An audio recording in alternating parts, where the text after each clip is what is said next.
네, 최근에 시장의 방향성에 대해서 많은 분들이 고점 논란부터 시작해가지고 고평가, 아니다, 추가 상승이 있을 수 있다. 여러 가지 말들이 많은 현재 상황인데요.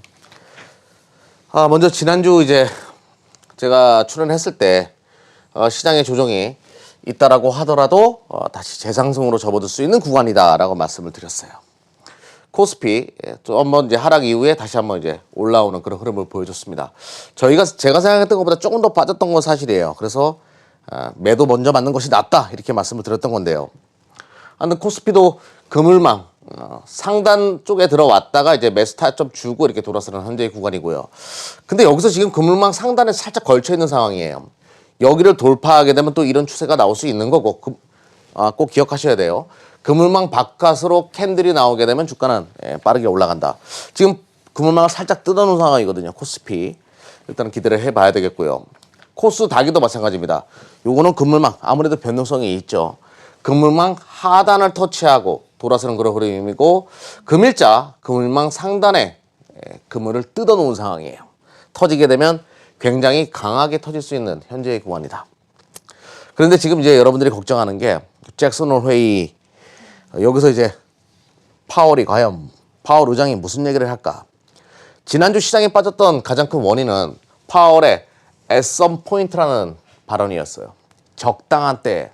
시장은 파월 의장님께서 코로나의 장기 경기 침체에 대한 이야기는 코로나로 인한 굉장히 강조하면서 YCC 시장에서 원했던 일드 커브 컨트롤 그러니까 채권의 수익률 곡선을 제어해 주는 거 이 부분에 대해서는 약했다. 지금은 아니고 at some point 어떤 시점이 오면 그때는 진행할 수 있다. 그래서 굉장히 적극적이지 않았다라는 그런 움직임이 있었죠. 근데 이걸 뭘로 풀어야 되냐면요. 파월 의장은 통화 정책은 우리가 할 만큼 했으니까 이제 의회에서 재정 정책의 합의점을 찾아 주십시오라는 그런 메시지가 정말 강했어요. 지속적으로 과거에도 파월 의장이 통화 정책은 할 만큼 했다. 재정 정책이 받쳐줘야 된다. 코로나는 정말 오래 갈 수 있는 장기 리세션이 될 수 있다. 이런 발언들을 계속 해왔죠. 공을 미 의회로 돌리는 그런 상황이었고요. 이 부분에 대해서는 또 이제 전 옐런 의장이 이번 뉴욕 타임즈를 통해서 칼럼을 썼어요. 미국인들이 굶주리고 있는 동안에 상원은 휴가를 갔다 이거예요. 지금 재정 정책의 합의점을 공화당과 민주당이 상원에서 해줘야 되는데 지금 휴가를 간 상황이라서 9월 초로 미뤄진 상황이거든요. 이 부분에 대해서 이제 탄식하는 메시지를 남겼습니다. 패드만이 강력하게 움직였다. 행동했다. 이런 발언을 하면서 근데 옐런 의장이 공화당을 압박하죠. 지금 옐런 의장이 정치 색깔이 민주당으로 좀 접어든 상황이기 때문에 공화당을 압박하는 이런 메시지를 뉴욕타임즈에다 올렸다. 그만큼 이제 시장의 촉각은 재정 정책에 포커스가 맞춰져 있는 거고 9월 초순 정도 돼가지고 이제 다시 미 의회가 열리고 상원이 열렸을 때 합의점을 찾냐 안 찾냐가 중요한 포인트가 될 겁니다. 근데 우리 24시 클럽에서는 재정 정책의 합의점이 도출될 가능성이 높다라고 보고 있어요. 그 이유는 선거철이기 때문에 시장에 저해하는 그런 움직임은 보이지 않을 것이다. 그러면 지금 잭슨홀 회의 때 파월의 입에 시장이 큰 기대를 하고 있냐? 그렇다고 볼 수 없죠. 저번 주에 이미 복선을 깔아놨기 때문에. 그러면 시장은 9월 초에 있는 상원에서의 요 결과물에 포커스를 두고 있을 것이고 여기서 재정 합의점을 찾게 되면 시장은 또 한번 폭등이 일어날 가능성이 높다. 폭등? 네. 급등이 일어날 가능성이 높다. 요즘에 폭등이라는 단어 쓰면 여러분들이 불안해 하실까 봐 조심해야 돼요. 시장 자체가 급등할 가능성이 높다. 이렇게 보고 있는 거예요. 그럼 9월 초가 이제 시장을 또 한번 끌어올릴 수 있는 정책적으로 바라봤을 때는 좀 기대감을 가질 수 있는 현재의 구간이다. 근데 잭슨 올 때 파월이 또 부정적인 이야기를 하게 되면 시장이 출렁거릴 수도 있죠. 요 정도 변수는 여러분들이 조금은 단발적으로는 계산하고 계셔야 된다는 것을 말씀드리면서 국내 시장 같은 경우에는 코로나 또 일별 확진자 수가 계속 증가하게 되니까 3단계 넘어간다? 아니다, 2.5단계다. 별의별 얘기가 참 많았어요. 근데 이 코로나19 확진자 수를 우리가 뭐 굳이 여기서 이 변수가 많은 것을 계산하기에는 조금 어려운 감이 있지만 워낙 변수가 심한 거니까. 근데 이제 JP 모건이 했던 얘기, 8월 말이라고 했죠. 8월 말에 대한민국의 코로나 확진자 수는 정점에 이를 것이다. 8월 말, 지금 8월 말이죠. 지금 현재 구간이 정점이고 점진적으로 나아질 가능성이 높다라고 이제 분석을 한 거예요. 근데 JP보건이 그동안에 이 코로나 관련돼 가지고는 잘 맞춰왔기 때문에 좀 기대 심리가 있죠. 그러면 지금 이 순간이 정점이라고 하면 9월 달 정도 되게 되면 점진적으로 확진자 수가 증가 폭이 좀 줄어들겠네, 이렇게 우리가 생각해 볼 수 있는 거예요. 그러면 시장은 안정화될 수 있겠네라는 생각을 가질 수가 있는 현재 상황이다. 그래서 굳이 코로나에다가 국내 확진자 수에다가 포커스를 둔다라고 하면 지금은 주식을 팔 이유가 없는 거죠. 근데 저는 이것도 다 중요하지 않다라고 봐요. 주저리 제가 앞에서 이렇게 뭐 여러 가지 정치공학적으로도 풀어보고 코로나 확진자와 관련된 뭐 JP모건의 보고서도 풀어보고 이 복잡한 변수들을 우리가 다 계산할 필요가 없을 것 같아요. 우리가 굵직한 선을 알면 그 옆에 있는 장가지들, 나무의 뿌리를 알면 그 장가지들은 필요가 없는 것처럼 이 많은 변수들을 굳이 계산하면서 주식 투자를 한다? 아우, 너무너무 피곤해요. 이거 다 접어두고요. 요거 가지고 이야기할게요. 지금 주식시장이 갈 수밖에 없는, 제가 강하다 코로나도 뭐든 지금까지 시장을 잘 맞춰왔어요. 잘 맞춰왔던 가장 큰 배경은 바로 이거였습니다. 대한민국이에요. 은행 대출금리 지금 0.88%예요. 예금금리, 저축성 예금금리 0.88%. 이것이 계속 떨어져가지고 사상 최저치에 있는 거예요. 근데 이거는 비단 대한민국만 그런 게 아니에요. 전 세계가 지금 다 초저금리, 은행에다가 예금을 예치해봤자 이자 수익을 거둘 수 있는 상황이 아니라는 거죠. 전 세계가. 결국에 이것은 나스닥을 최고가 갱신을 지속하게 만들고 S&P 500이 매일 아침마다 최고가 갱신 뉴스가 나오게 하는 그 원인이 된다는 거예요. 여러분들. 이게 원인인 거예요. 뭐 우리가 복잡하게 이 현상을 볼 필요도 없는 거죠. 또 미국의 신규 주택 판매량이 14년 만에 최고치래요. 7월 달. 이게 언제 이후에 최고냐면요. 2006년 12월 이후에 최고치래요. 그 이유가 뭐냐 봤더니 주담대, 주택담보대출. 이게 이제 주식이 직업이다 보니까 뭔 얘기만 하면 주자만 보면 주식이라 그러네요. 주택담보대출이 사상 최저이기 때문에 미국의 주택담보대출이 사상 최저점이래요. 그래서 대출 받아가지고 집을 사는 사람들이 많아져가지고 주택 판매량이 14년 만에 최고. 언제 이후에? 2006년 12월. 2006년 12월에 뭐가 일어났죠?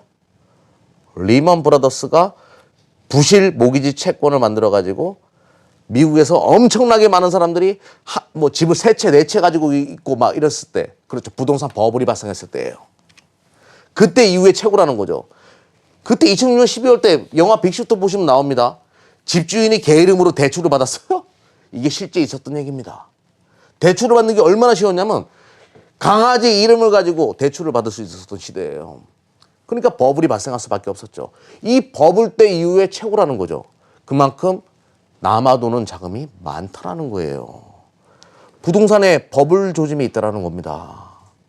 그만큼 이 금리 인하가 가지고 있는 파급력은 시장의 유동성을 풍부하게 했다는 것을 여러분들이 꼭 기억하셔야 되는 거예요. 그리고 리먼 사태 이후 때에는 채권 시장으로 자금이 어마무지하게 갔어요. 그러니까 새로운 투자처가 있다는 얘기죠. 금리가 초저금리라고 하더라도 새로운 투자처가 발생해가지고 지금 미국제 10년물 선물 가격을 보게 되면 사상 최고치예요. 1985년도 이후에 사상 최고치. 지금까지 보지 못했던 버블 징후를 보여줘요. 그러면 어떤 현상이 발생할까요? 아니 지금 초저금리, 마이너스 금리는 안 간다 그랬어. 그러면 어떤 현상이 발생할까요? 미국 채권 가격은 올라만큼 올라갔기 때문에 이제는 다시 언젠가는 금리 인상을 하겠죠. 그러면 채권에 대한 채권 가격에서 발생하는 이 수익금이 쪼그라들 수가 있을 것 같아요. 서서히 자금을 빼려고 합니다. 채권에 대한 투자 매력이 현저하게 떨어지고 있다는 얘기예요. 그 얘기는 부동산이든 주식이든 자금이 위험 자산 쪽으로 올 가능성이 계속 높아지고 있다는 거예요. 리먼 사태 이후 때에는 많이 먹었어요. 많이 수익을 냈다고요. 이때 들어가셨던 분들 이 채권에서 많은 수익률을 냈어요. 근데 이게 더 이상 천장까지 가 있기 때문에 올라가기가 어렵다라는 거예요. 지금 채권에서. 그러면 이 자금들이 빠져나와서 어디로 가려고 할까요? 시청자 여러분들. 요게 핵심 포인트예요. 그럼 과거로 돌아가서 하나씩 한번 이야기해 보자고요. 지금 버냉키 전 의원이랑 파월 의원이 이렇게 서로 웃으면서 이렇게 좋은 이야기를 나눕니다. 요때 버냉키 의장은 리먼 사태를 타개하기 위해서 금리 인하를 선택했고, 파월 의장은 지금 코로나19를 벗어나기 위해서 금리 인하 정책을 펼쳤어요. 자, 차트를 한번 보도록 하죠. 미국 금리. 미국 금리도 이제 사정 최저치에 있는 거죠. 요때 리먼 사태가 발생해가지고 금리 인하를 진행했던 것이고, 그리고 이번에는 코로나 때문에 이제 다시 좀 올려야 된다라고 하다가 코로나 때문에 또 금리 인하를 선택한 거예요. 요때는 버냉키, 요때는 파월 의장 이렇게 있는 겁니다. 그럼 제가 이 이야기를 왜 하냐면, 이렇게 금리 인하를 했을 때 요때 금리 인상을 했던 이유는 아시죠? 부동산 가격이 계속 올라가기 시작하니까, 또 유가도 이때 이상급등 현상을 보여주기 시작하니까 요때 금리 인상을 했었고, 리먼 사태가 터져가지고 이렇게 된 겁니다. 그럼 요때 어떤 현상이 발생했는지, 첫 번째 버블은 바로 유가에서 있었어요. 이상급등 현상이 발생해가지고 금리 인상을 하다가 리먼 사태가 터지니까 유가가 급락을 했죠. 근데 유가가 투기 자금들이 집중적으로 유가 가격 상승에다가 베팅이 들어오면서 다시 100달러, 20달러까지 떨어졌던 유가가 100달러 이상까지 올라가기 시작합니다. 근데 기억나실 거예요. 이때 오바마 행정부가 투자은행들과의 전쟁을 벌이죠. 이때 이 선물에서 인위적으로 올리는 그 세력들과. 아무튼 이때 골칫거리였어요. 금리를, 유가가 이렇게 올라가니까 인플레이션 발생할 수 있으니까 금리를 지금 올리기에는 리먼 사태로 인한 그 경제적 파장이 아직까지 회복되지 않은 상황이었기 때문에 오바마 행정부와 이 투자은행들과의 긴 싸움이 있었죠. 기억나실 겁니다. 그때 아무튼 유가가 이렇게 버블 현상이 발생했고요. 그리고 바로 주식시장. 금리가 리먼 사태 이후에 떨어뜨리고 나서 주식시장이 S&P 500 중심으로 해가지고 시장이 폭등이 일어나죠. 대한민국 차화정 그때. 이렇게 버블이 발생한다는 거예요. 근데 지금 무서운 거는 이것이 아직 금리가 원활하게 올리지 않는 상황에서 금리가 또 코로나 때문에 대폭으로 떨어졌다는 얘기예요. 그러면 여러분들 무슨 생각을 하셔야 돼요? 뭐 하나 난리가 나야 된다는 얘기예요. 이상급등 현상이 발생해야지만 이 버블은 끝나는 거예요. 그럼 여러분들 무슨 생각을 해야 될까요? 다음 버블은 뭐냐 이거예요. 다음 버블은 넥스트. 뭐가 될까요? 여러분들이 다 알고 계세요. 지금 여러분들이 느끼고 계십니다. 답은 여러분들이 알고 있는 거예요. 이것이 버블로 넘어가는 건지 아닌 건지 여러분들이 지금 모르고 있는 것뿐이죠. 바로 테크의 혁명. 다가오는 새로운 패러다임을 가지고 오는 그 산업에 대한 시장의 프리미엄이 주기 시작하면서 버블이 발생하는 거죠. 과거의 닷컴 열풍 생각하시면 됩니다. 닷컴 열풍. 그러면 지금 어떤 종목이 버블 증후가 있어요? 우리나라 시장 말고 일단 미국 시장부터 보자고요. 이 테크의 혁명의 가운데에 있는 종목들을 시장에서 많은 사람들이 너무너무 사고 싶어 하는 거예요. 다우 산업에서 엑슨모빌이나 이렇게 고리타분한 굴뚝 산업들은 내려오기 시작하고 거기에 테크 업종들이 들어가기 시작하죠. 이 테크가 시대를 바꾸니까 또 젊은 사람들한테 인기가 많으니까 여기서 지금 버블 징후가 보이기 시작한다는 얘기예요. 지금 대표적으로 어떤 종목이 버블 징후를 보여주고 있죠? 그래요. 애플 주봉입니다. 미국의 시가총액 1위 애플, 아니 전 세계 시가총액 2천조 애플. 지금 주가 계속 올라가고 있잖아요. 휴대폰 파는 거. 새로운 시대의 주역이 될 수밖에 없어. 애플은. 명품이 되어가고 있어. 여러 가지 이유로 계속 주가가 올라가도 된다라는 논리가 붙기 시작하죠. 이게 버블의 시작인 거예요. 왜? 이 다가오는 IT 패러다임에 큰 변혁을 가져왔고 앞으로도 그럴 가능성이 높다라고 시장에서는 판단하면서 인기가 제일 많은 인기 투표처럼 그런 주식이 되어가는 거죠. 이거는 무엇을 의미하는 겁니까? 그렇죠. 버블로 가고 있는 거예요. 테슬라도 마찬가지예요. 뭐 아직까지는 그렇게까지 뭐 매출액과 영업이익을 확실하게 보여주는 것도 아닌데, 실적이라는 확실한 증거가 나오는 것도 아닌데 시장이 열광하죠. 이것도 버블 징후가 있는 거죠. 왜? 전기차 시대를, 자율주행 시대를 가장 앞당기고 있는, 패러다임의 변혁에 있는, 패러다임의 혁명을 일으키고 있는 기업이니까 시장에서 프리미엄이 주어지는 거예요. 테슬라밖에 없어. 이런 식으로 버블이 만들어지는 거죠. 그러면서 시장에서는 합당한 논리를 갖다 붙이는 겁니다. 고평가에다가 합당한 논리를 갖다 붙이면 그럴싸하거든요. 이런 식으로 해서 버블이 발생하는 거예요. 그러면 이건 아직 끝나지 않았죠. 너무하다 싶을 정도로 올라가야지만 이 싸움은 끝나는 거예요. 그러면 이런 현상이 왜 발생했는가? 정부의 비대칭이 없어지기 시작해서예요. 너무 말리 갔나요? 지금 미국에서 이루어지는 이 로빈후드 투자가 이 어플로 매매하는 겁니다. 수수료도 굉장히 싸죠. 요 로빈후드 투자자의 뒷배경에 누가 있습니까? 젊은 분들, 영한 분들, 30대. 대한민국 지금 동학개미 운동의 중심은 누가 했어요? 30대. 근데 이분들의 특징을 아세요? 그 기업에 대한, 또 기업에 대한 미래 전략부터 시작해가지고 애널리스트만큼 아는 거예요. 지금은 또 인터넷 찾으면 그 기업에 대한 정보가 너무나 누구나 쉽게 볼 수 있습니다. 정보의 비대칭이 무너지기 시작하면서 애널리스트보다 빠르게 이 젊은 분들이 주식을 매집하고 주가의 이상급등 현상을 만드는 거죠. 왜? 이 젊은 분들이 가장 좋아하는 류의 종목이니까. 이 시대를 변화시키고 있는 그 중심에 있는 기업들이니까 시장에서 인기가 많고 주가가 크게 가는 거죠. 대한민국도 마찬가지예요. 비단 이거는 미국만의 문제가 아니라는 거예요. 이거. 그러면 이분들이 정부의 비대칭, 기관과 외국인과 그동안 정부의 비대칭이 있었는데 지금은 대칭 관계 더 많이 합니다. 그러면서 사고자 하는 종목을 여러분들이 주도주가 될 가능성이 높다고 보시면서 접근할 필요가 있는 거죠. 아직까지 버블이라고 하기에는 요만큼 작은 언덕 하나 올라왔다라고 보시면 돼요. 왜? 금리는 계속 이 모양 이대로 진행될 가능성이 높기 때문에. 그러면 외국인들 시각, 그리고 대한민국 사람들 시각, 신토부리, 대한민국에서 가장 잘하는 거, 대한민국만이 만들 수 있는 거, 요거를 사려고 할 거란 말이죠. 우리 24시 클럽도 우리만이 할 수 있는 해자가 있는 산업, 해자가 있는 기업을 찾아서 여러분들에게 설명드리잖아요. 이 외국인 투자가들도 마찬가지고, 이 젊은 정부의 비대칭을 뚫은 이 젊은 투자가들도 마찬가지일 겁니다. 대한민국이 가지고 있는 최고로 매력적인 산업, 그게 뭐가 있냐 이거죠. 그 제가 말씀드리잖아요. 전기차. LG화학 저번 주에 떨어지면 사야 된다라고 말씀드렸잖아요. 대한민국만이 만들 수 있는 최고의 배터리를 만들고 전 세계 누구도 이 배터리를 이겨낼 수가 없어요. 주가가 제가 추천하고 나서 말씀드리고 나서 114.1%까지 올라갔습니다. 이 무거운 대형주가. 근데 이것을 더 간다라고 저는 이야기 드리잖아요. 왜? 신토부리. 우리만의 것이고 미래의 IT 패러다임을 변화시킬 수 있는 최고로 매력적인 기업이거든요.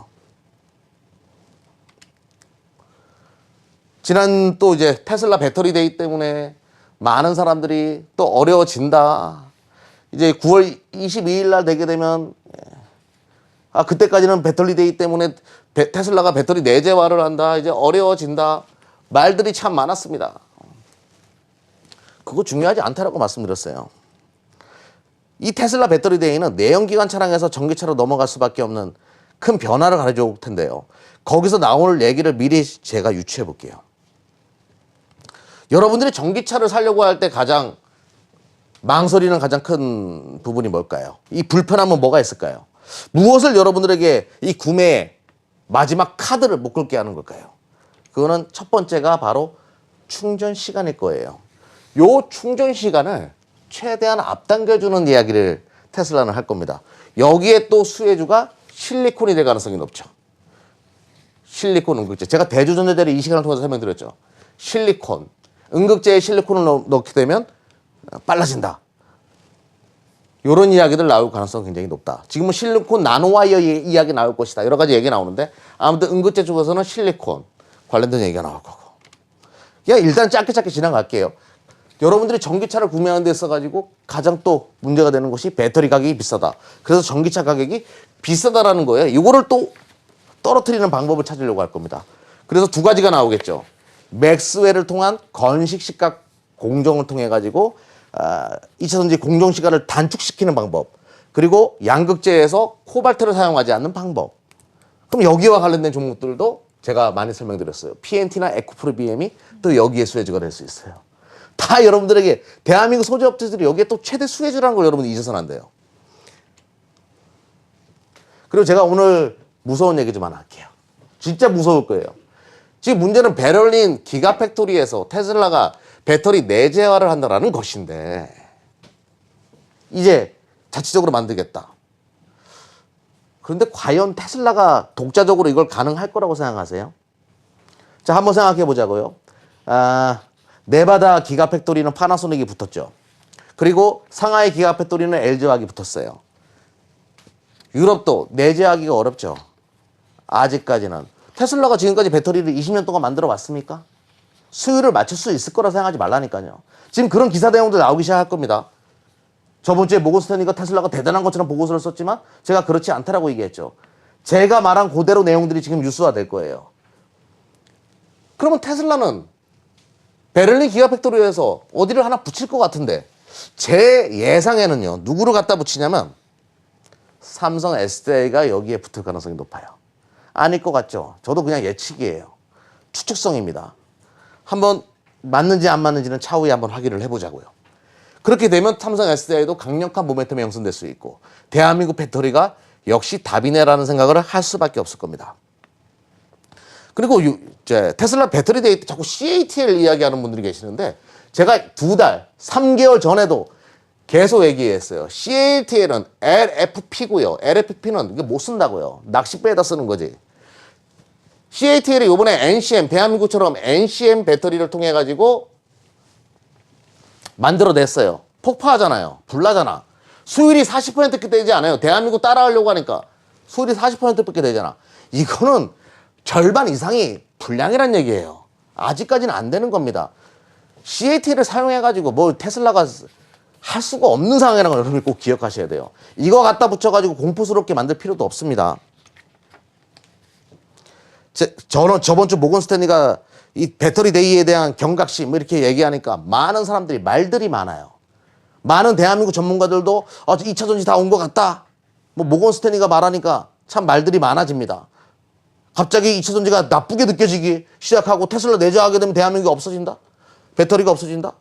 힘들어진다? 이게 무슨 말도 안 되는 말씀들을 많이 하시던데 이걸 기회로 잡으셔야죠. 퍼스트 펭귄이 되셔야죠. 이것 때문에 빠져? 이런 기회가 없다는 얘기예요. 분석의 깊이가 있으면 퍼스트 펭귄이 될 수 있는 거예요. 물범이 있든 말든 뛰어들어가지고 살아남을 수 있다는 얘기죠. 가장 맛있는 먹이를 먹을 수 있는 거예요. 모건 스탠리가 그런 식으로 공격해 왔을 때 오히려 퍼스트 펭귄에 대해서 적극적인 매수 기회를 잡으셨어야 된다는 얘기죠. 왜? 분석의 깊이가 있는 분들은 이런 현상이 발생할 수밖에 없다. LG화학이 그물망을 뚫고 올라갈 수밖에 없다라고 예상했을 거예요. 그만큼 분석이 중요한 거다.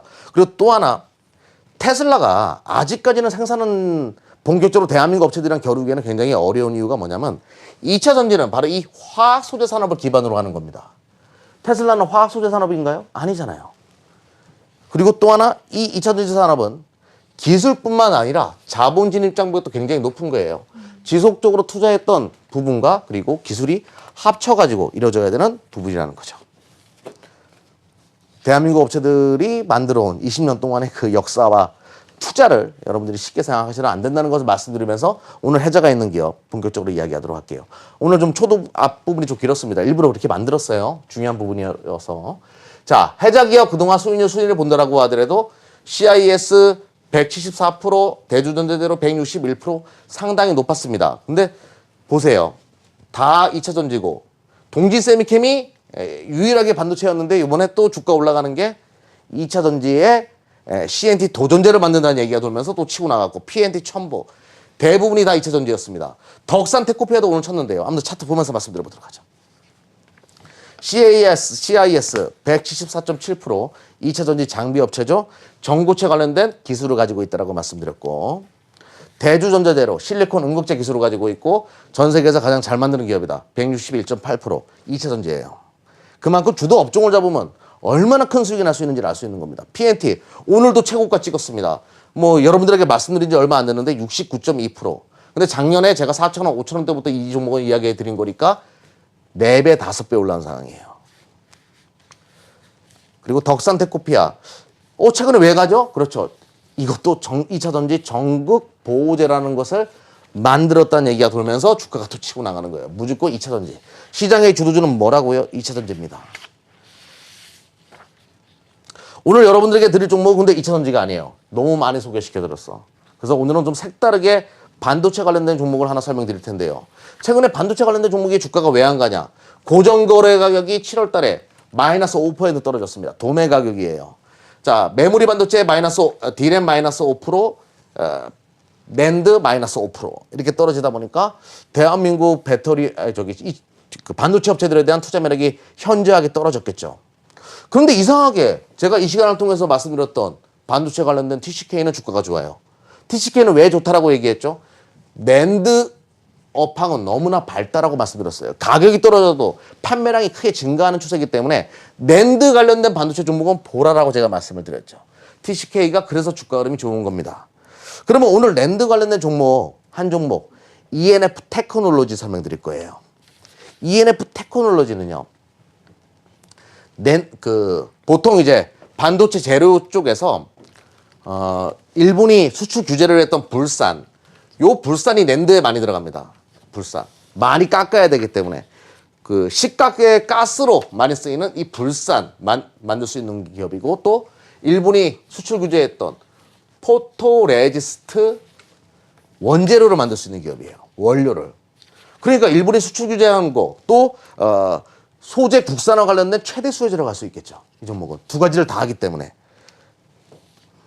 신너라고 해가지고 이제 대한민국에서 대표적으로 이제 과점적으로 이걸 만드는데 포토레지스트를 제거할 때 쓰는 신너, 스트리퍼라고 보시면 됩니다. 국내 신너 시장에서 독보적인 위치를 차지하고 있고요. 박리 얘기예요. 삼성전자가 습식에서 건식식각으로 넘어간다고 했죠. 에칭가스. 건식식각 공정에서 발생할 수 있는 포토레지스트의 변형물인 폴리머를 제거해 주는 거. 아주 쉽게 말하면 불산 관련된 종목이라고 보시면 돼요. 불산. 그리고 포토레지스트 원료. 이게 아주 이제 기대가 되죠. 미세화됨에 따라 포토레지스트 사용량 증가. 여기에 이제 들어가는 원료를 만들어낸다. 오스틴 공장을 통해 가지고 또 비메모리 반도체 포토레지스트 원료도 지금 만들어내고 있기 때문에 앞으로 EUV 관련돼 가지고도 좀 볼 필요가 있는 종목입니다. ENF 테크놀로지. 제 시간 관계상 이거 생략하고요. 실적 좀 잠깐 보여드리도록 할게요. 2분기 때 220억 실적이 나왔습니다. 그래서 올해 예상 영업이익이 2분기 때 영업이익이 220억, 819억이고요. 지금 시가총액이 6천억 원이니까 싸다라는 생각이 들죠. 다른 소재 업체들 대비해 가지고. 그리고 꾸준하게 매출액이 계속 성장해 왔다는 거, 영업이익도 계속 성장해 왔다는 것이 주 포인트예요. 지금 이 기업의 불산과 포토레지스트 관련된 소재들을 많이 사용하기 시작하는구나라는 것을 알 수가 있겠죠. 자, 지금 현재 차트 보도록 할게요. 주가가 쭉 올라왔다가 드디어 검정선 아래 내려왔습니다. 기다리던 자리가 왔죠. 오늘 해자가 있는 기업 ENF 테크놀로지 설명드렸습니다.